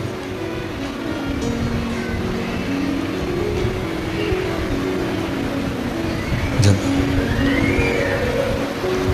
जैसे ही वरवरिणी बेटे को प्रसूति कक्ष में छोड़कर गई, जैसे ही वरवरिणी प्रसूति कक्ष में अपने पुत्र को छोड़कर गई, वैसे की वैसे ही जातहरणी आ गई।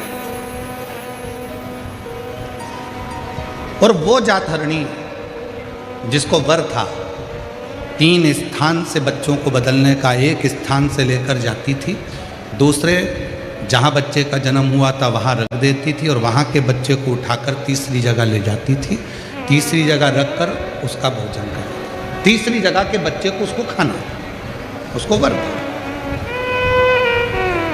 जातहरणी आई, बच्चे को उठाया वरवरिणी के और लेकर राजा विक्रांत के यहाँ पहुँच गई, जहाँ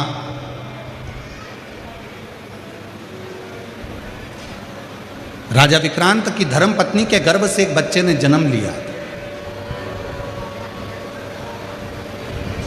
और राजा विक्रांत के यहाँ उस जातहरणी ने वरवरिणी के पुत्र को ले जाकर रख दिया, और राजा विक्रांत के बेटे को लेकर चली गई, और वहाँ से उठाकर एक बुद्ध ब्राह्मण के यहाँ पहुँच गई। बुद्ध ब्राह्मण के यहाँ जातहरणी ने राजा विक्रांत के बेटे को रख दिया, और बुद्ध ब्राह्मण के बच्चे को उठाकर ले गई, और उस बच्चे को वो खा गए, उस बच्चे को खा गए। अब वरवरिणी का बेटा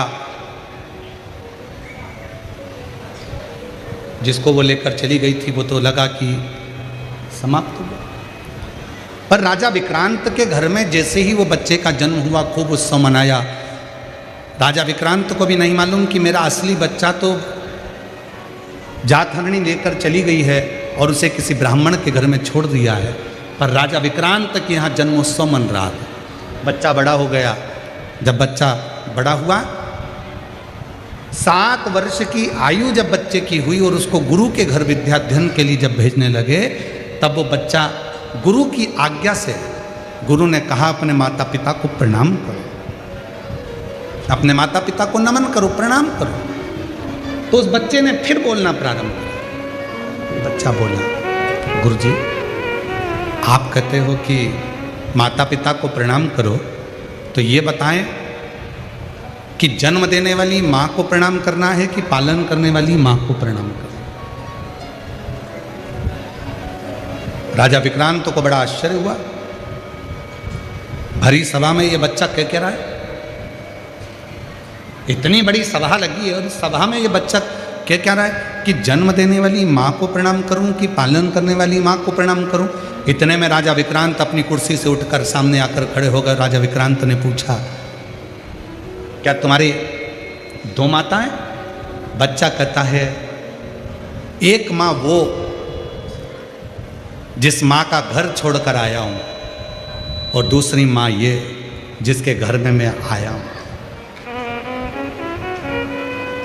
क्या मेरी धर्मपत्नी तुम्हारी दूसरी माँ है? हाँ। वो बच्चा इतना विद्वान था जिसका नाम राजा विक्रांत ने आनंद रखा था। आनंद। शिव महापुराण की कथा कहती है कि वो आनंद नाम का जो बच्चा था, जो वरवर्णी के गर्भ से जन्मा था, वो शिव का पुराना उपासक था। माँ गोदावरी के तट पर रहता था। गोदावरी के तट पर रहकर वो केवल एक काम करता था, उसने ना कभी जिंदगी में किसी देवालय को गया, ना गोदावरी के तट पर रहने के बाद वो किसी शिवालय को गया।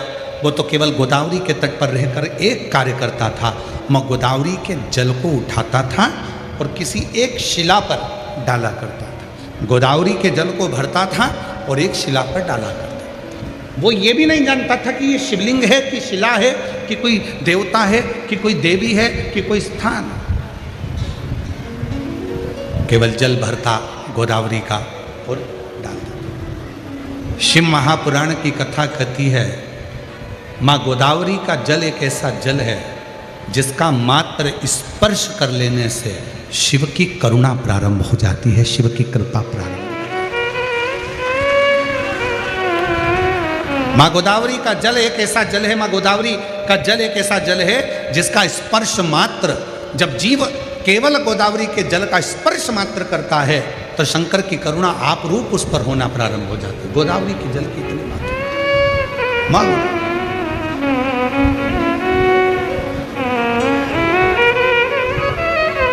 और महाराष्ट्र वालों को तो बड़ी कृपा है माँ गोदावरी की, आप लोगों पर तो बड़ी करुणा और कृपा माँ गोदावरी की बनी ही रहती है कि नित्य आपके आसपास में गोदावरी माँ का जल स्पर्श होता ही रहता है। आनंद पूर्व समय में, पूर्व जन्म में गोदावरी के तट पर रहते थे, गोदावरी का जल लेकर एक शिला पर डाला करते थे, गोदावरी का जल भरकर शिला पर डाला करते थे। उनके स्मरण में नहीं था कि ये शिवलिंग है, शिला है, पाषाण है, पत्थर है, क्या है, बस गोदावरी का स्पर्श होता था और वो जल समर्पित होता था। उसी गोदावरी के जल के स्पर्श से उसके स्मरण में पूर्व का जन्म रहा और उसने पूरा चरित्र राजा विक्रांत को कह दिया कि एक जलहरणी नाम की असुरी मुझे उठाकर लेकर आ गई अपने माँ के घर से और तुम्हारे घर में रख दिया और तुम्हारे घर के पुत्र को उठाकर ले गई, बुद्ध ब्राह्मण के घर में रख दिया और उस बुद्ध ब्राह्मण के बच्चे को उस जलहरणी ने, जातहरणी ने खा लिया। मेरा बेटा? हाँ। कहाँ है? कहा वो बुद्ध ब्राह्मण के घर में। उसका नाम चैत्र है, उसके माता पिता ने उसका नाम चैत्र रखा और वो बालक साधारण नहीं है, केवल एक वही बालक है जो उस जातहरणी को समाप्त कर सकता।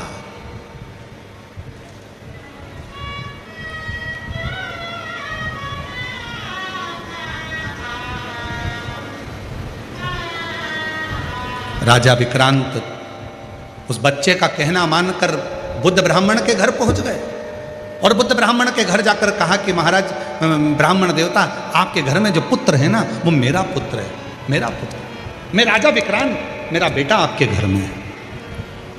बुद्ध ब्राह्मण ने कहा यदि वो आपका बेटा है तो मेरा बेटा कहाँ गया? तो कहा उसको तो जातहरणी खा गई, जातहरणी खा गई। जैसे ही अपने पिता बुद्ध ब्राह्मण को दुखी देखा तो चैत्र उठा और उठते से ही एक कुश का भाग लेकर दौड़ पड़ा उस जातहरणी को मारने के लिए। जातहरणी हाथ जोड़कर खड़ी हो गई, तुम मुझे मत मारो। जिस घर में बच्चे का जन्म होगा उस घर में यदि अग्नि का प्रवेश होगा या लोहे का कोई सामान, लोहे की कोई कील, लोहे का कोई पदार्थ, उस जन्म लेने वाली, उस जन्मे हुए बच्चे को जिस कक्ष में रखा जाएगा उस कक्ष में अगर लोहे का कोई सामान होगा या उस कक्ष में अग्नि का प्रवेश होगा तो मैं उस कक्ष में कभी प्रवेश नहीं करूँगी। उस दिन से नियम है, बच्चे को लेकर जब माँ अपने कक्ष में आती है, स्नान करती है तो उसको बालों को सेकने के लिए अग्नि दी जाती है, धूप दी जाती है, जिससे वो जातहरणी इसके घर में प्रवेश न, कक्ष में प्रवेश न। चैत्र ने छोड़ा, जातहरणी ने एक वर और मांग लिया, जब आप मुझे इतना वर दे रहे हो तो संसार में कितनी नारियां हैं, संसार में कितनी माताएं, मैं जानती हूं कि मैं जात हरणी हूं, मैं बच्चों को खा जाती हूं, पर संसार में ना जाने कितनी माताएं, कितनी नारियां हैं, उनका गर्भ नहीं है, उनके गर्भ से संतान नहीं, उनके गर्भस्थता नहीं। तब कहा, मैं चैत्र आज वर देता हूं, शिव की आज्ञा का मैं अनुमोदन करने वाला, शिव को भजने वाला, शंकर की स्तुति करने वाला, और जिस आनंद ने ये सारी लीला सुनाई है उसके साक्षीकरण कर कर मैं वचन देता हूं, यदि कोई नारी, कोई स्त्री श्वेत अक्षत, श्वेत पुष्प चैत्र पूर्णिमा के दिन शिव को समर्पित करती है, उसके गर्भ से संतान जरूर होती है। वो बिना संतान के रह नहीं सकती, उसको संतान की प्राप्ति जरूर।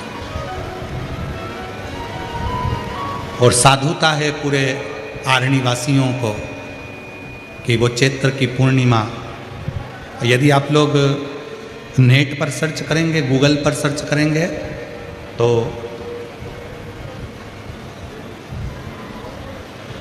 साउथ में, दक्षिण में जो चैत्र की पूर्णिमा होती है उसे शिव झूलन पूर्णिमा भी कहते हैं। दक्षिण में कल भगवान शंकर को झूले में शिवलिंग को रखकर झुलाया जाता है। कल की जो पूर्णिमा है चैत्र की, उसको शिव झूलन पूर्णिमा भी कहते हैं दक्षिण। कल हनुमान जी की जन्मोत्सव की पूर्णिमा चैत्र। संपूर्ण देशवासियों को, संपूर्ण सनातनियों को श्री हनुमान जी महाराज के प्रागट्य की बहुत बहुत बधाई हो। शिव जी का अंश स्वरूप भगवान श्री हनुमान जी महाराज प्रकट हुए कल चैत्र पूर्णिमा। जैसे बैसाख और ज्येष्ठ 2 महीने ऐसे होते हैं जिन 2 महीने के किसी भी 2 प्रदोष पर यदि अनार का पुष्प शंकर भगवान को समर्पित करा जाता है, भगवान शिव जी को अगर अनार का पुष्प समर्पित करा जाता है तो संपदा की कमी नहीं होती, कभी वैभव की कमी नहीं होती। केवल 2 महीना ऐसा होता है, एक होता है बैसाख का महीना, एक होता है ज्येष्ठ का महीना।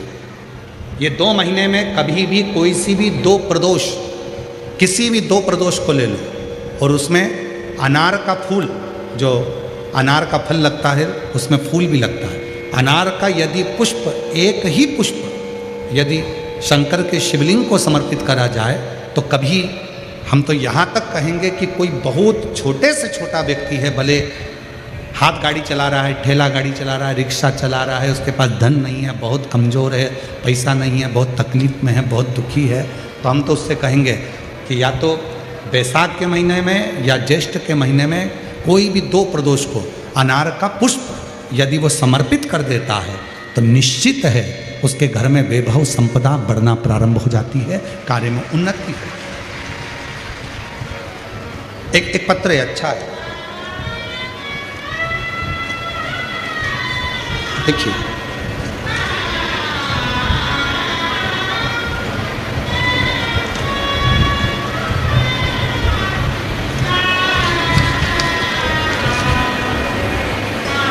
मेरा नाम शेष कला साहेब राव, यशवंत, पत्ता बालतुर, रेलवे तहसील पुसद, जिला यवतमाल। मेरा मोबाइल नंबर ये है। बाबा, मैं 1 लोटा जल का क्या वर्णन करूं। मेरा बेटा वैभव साहेब राव यशवंत 5 साल से सरकारी नौकरी की तैयारी कर रहा था, लेकिन उसका पेपर तो निकल जाता था पर उसका ग्राउंड नहीं निकल रहा था, 1-2 मार्क से रह जाता था। फिर हमें आपकी कथा के बारे में पता चला तो मैं आपको अकोला के कथा में सुनने के लिए पहुंच गई। पशुपति व्रत भी किया, मंदिर में झाड़ू पोछा करती गुरुदेव। बेटे ने भी 2 पंडाल में कथा सुनी। आप कहते हैं कि पंडाल में बैठकर जो मांगा जाता है वो मिलता है। मेरे बेटे ने 2 पंडाल में बैठकर कथा सुनी। पशुपतिनाथ का व्रत भी मेरे बेटे ने करा। और आप कहते हो मेहनत को 4 गुना करो, मेरे बेटे ने मेहनत को भी 4 गुना किया और 23/1/2025 को मेरा बेटा SSC GD CRPF में सिलेक्ट हो गया। मैं बाबा को यहाँ धन्यवाद देने के लिए आई हूँ। कहीं बैठी हो? मेरा नाम सो शेष कला साहेब राव यशवंते, पता बालतूर, रेलवे तहसील पुसद, जिला यवतमाल। कहीं बैठे हो तो आ सकते हैं। एक पत्र और बड़ा सुंदर।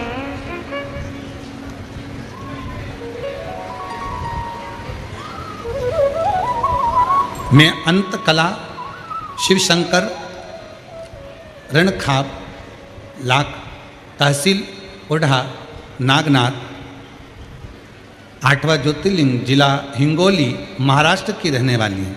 कहीं बैठी हो तो आ सकती हैं। गुरुदेव, शादी को 10 साल पूरे हो गए थे पर संतान का सुख नहीं। हर जगह दिखा दिखा कर हार गए तो भी संतान का सुख नहीं आया। गुरुजी, बाबा की कृपा से 2022 में शिव की कथा श्रवण कर कर सीहोर कुबरेश्वर धाम जाकर कंकर शंकर का पूजन किया और आपकी कथा हिंगोली, परभणी, आकोला में सुनी और बाबा की कृपा से मेरा गर्भ ठहर गया। गर्भ ठहर गया पर 4 महीने का गर्भ होने पर डॉक्टर को दिखाया तो कहा कि इसकी धड़कन नहीं आई है। डॉक्टर ने कहा इसको निकाल दीजिए, परंतु कैसे? बड़ी मुश्किल से तो शिव ने दिया था। हम हैदराबाद चले गए और वहां पर भी इलाज करवाया पर किसी कारणवश संतान के सुख में कुछ तकलीफ आई। बाबा ने फिर वापिस ऐसी कृपा कर दी कि उसी बच्चे को जो गर्भस्थ रखा, उसी बच्चे को बाबा ने धड़कन देकर पुनः जीवित किया। मैं बाबा को धन्यवाद देने के लिए आई हूँ। इतना संघर्ष किया है गुरुदेव और बाबा की कृपा से आज शिव जी की कृपा से मेरा बच्चा पूर्ण तरह से स्वस्थ है, जो 10 साल बाद मुझे बाबा ने दिया है। कहीं बैठे हों तो आ सकते हैं। एक पत्र और बड़ा सुंदर है। गुरुदेव,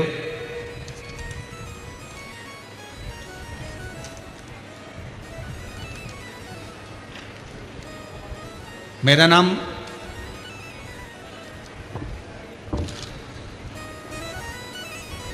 नाम आकाश दिलीप नलगे, उम्र 25 साल। पढ़ के बता दे रहा क्या लिखा है। दिगरासा, जीजा माता नगर, तहसील दिगरासा, जिला यवतमाल के रहने वाले हैं। कहीं बैठे हों तो आ सकते हैं। मैं आकाश की माँ हूँ। धन्यवाद। मेरा नाम आकाश है। मेरे बेटे के लिए भोले बाबा से पूजा करी थी और प्रार्थना करी थी कि मेरे बेटे की सरकारी नौकरी लग जाए। बहुत प्रयास करता था पर लगी ना।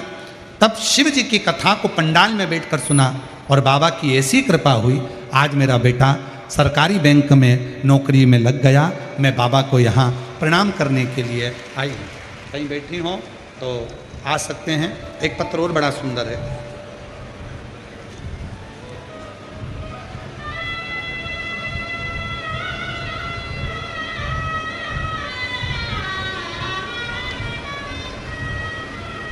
दीपाली ज्ञानेश्वर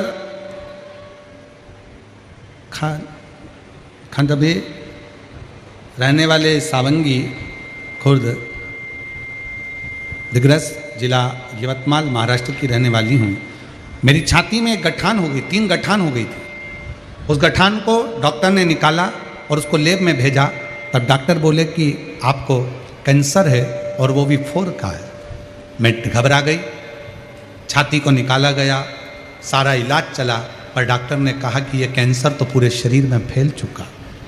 डॉक्टर ने जब जवाब दिया तब किसी के कहने पर शंकर के मंदिर में भेजती, जल मंगवाती, उसको पीती और शरीर पर लगाती।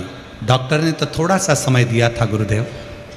2023 डॉक्टर ने थोड़ा सा समय दिया था, कुछ महीने, पर आज बाबा की कृपा से 2026 में भी अगर बैठी हूँ तो शिव की कृपा से जीवित बैठी हूँ। शंकर ने मुझे संभाल लिया। मैं शिव को नमन करती हूँ, प्रणाम करती हूँ।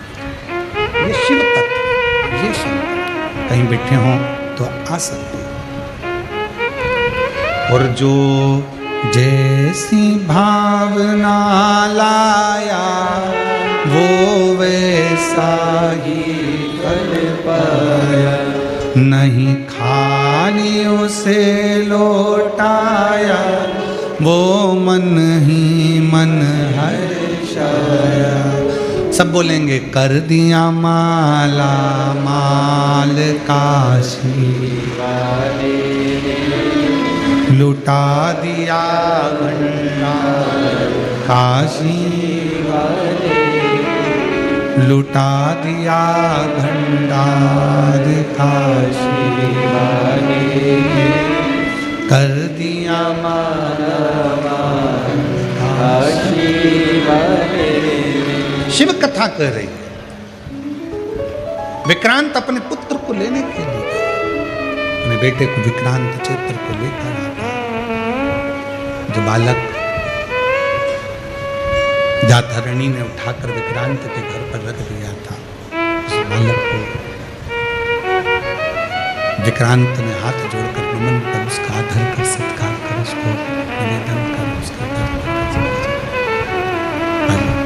वो बालक जाता नहीं, जिसका नाम आनंद है।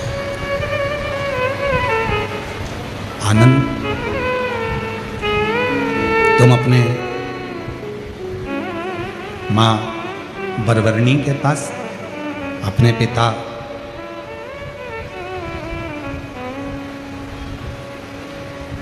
अन्मित्र के पास जा सकते हो। आनंद ने मना कर दिया।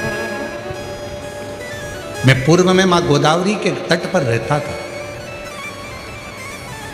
मां गोदावरी के तट पर मुझे गोदावरी नदी के जल का जो प्रताप मुझे मिला है, वो प्रताप कोई साधारण नहीं।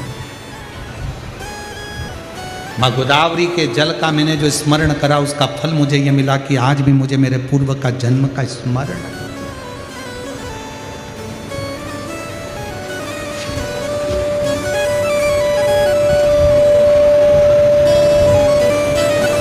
मेरे पूर्व के जन्म का मुझे आज भी स्मरण है।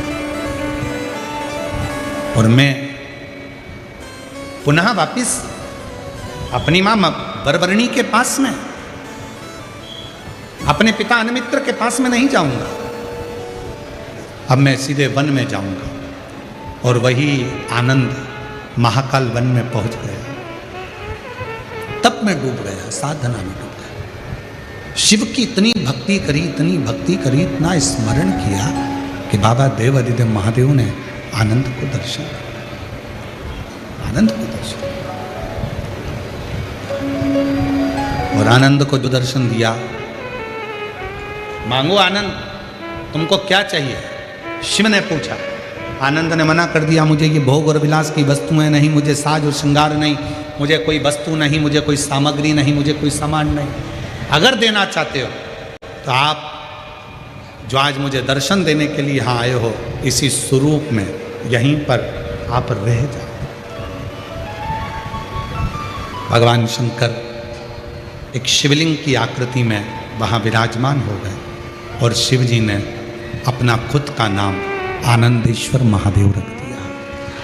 आनंदेश्वर।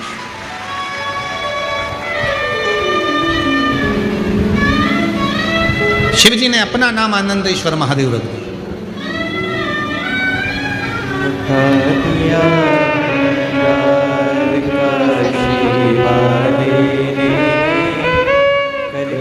शंभू 10 वर्ष के बाद हुआ है। एक बार जोरदार ताली। प्रणाम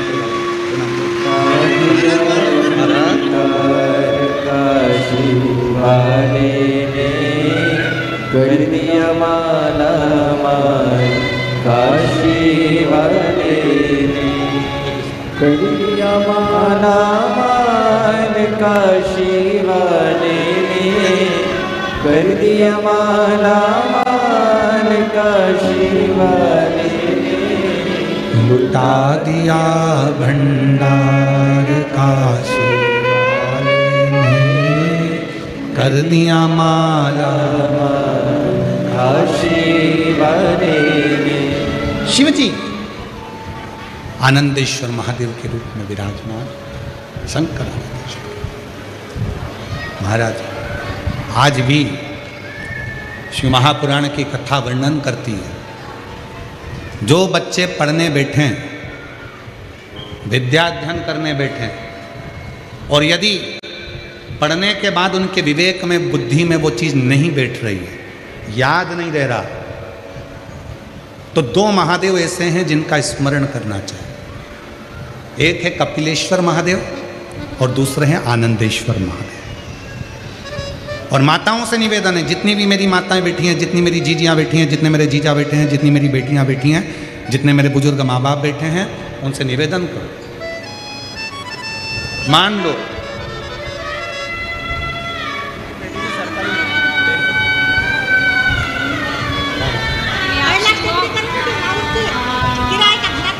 हो, अब हो गया खुद का बन गया,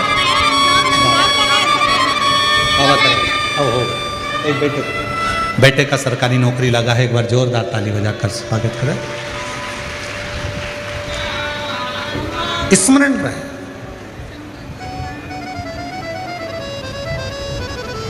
स्मरण, प्रत्येक माता को स्मरण में रहना चाहिए। आप बच्चे से कहती हो पढ़ पढ़ पढ़ पढ़ पढ़, पढ़ता नहीं, आप उसके पीछे पड़ जाती हो, वो पढ़ता नहीं, पढ़ भी लेगा तो याद रहता नहीं, स्मरण नहीं करता। खुद बैठो, बच्चा कितना भी ट्यूशन चले जाए, कितनी भी कोचिंग चले जाए, कितने भी अच्छी कोचिंग में जाकर पढ़ ले, पर प्रत्येक घर की माता को, प्रत्येक घर के पिता को एक काम करना चाहिए, कम से कम 15 मिनट, 20 मिनट, आधा घंटा अपने बच्चों को पढ़ाने के लिए जरूर बैठना चाहिए। कई माताएं कहती हैं गुरुजी हमने ट्यूशन लगा दी, कोचिंग लगा दी, भले लगा दो, अपना बेटा है, तुम्हें नहीं आता ज़्यादा पढ़ाना, फिर भी उसके पास बैठो, वो कॉपी लेकर बैठेगा, पढ़ेगा, जितनी देर बैठ सकते हो उसके पास बैठो थोड़ा। और एक काम जरूर करो, उसको अच्छी विद्याध्ययन कराओ, पढ़ाओ, साथ में आनंदेश्वर महादेव, कपिलेश्वर महादेव, दोनों का नाम लेकर थोड़ा सा जल शिव जी को चढ़ाओ, और वो जल उस बच्चे को जरूर पिलाओ जिसकी बुद्धि